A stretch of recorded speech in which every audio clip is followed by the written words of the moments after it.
मोर बरहावात पोड पीनवा तोर पीरितला हिरवा हिरवा मोर बरहावात पोड पीनवा कानी कोड़ी ना जिंदगी के सखी बना देने गाए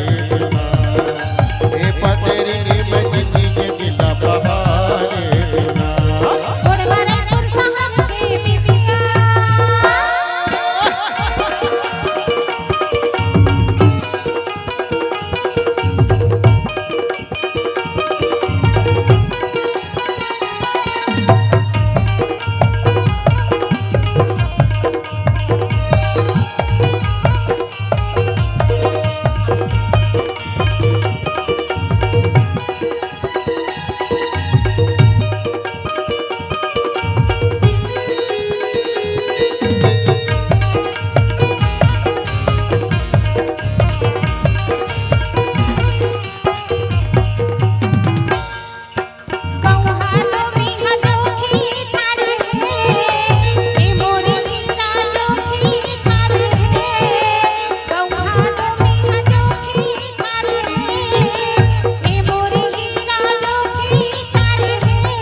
रखती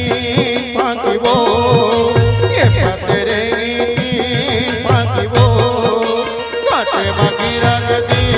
पाकी वो ये पतरे पाकी वो मैं जाना तो तिरिया चरिता टूरी चंदीला मैं जाना तो तिरिया चरिता टूरी चंदीला तोर पीरिता के हुडरीवा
अमली नहीं परे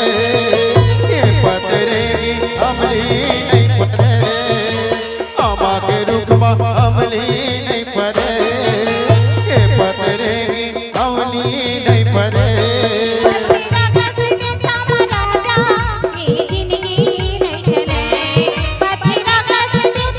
राजा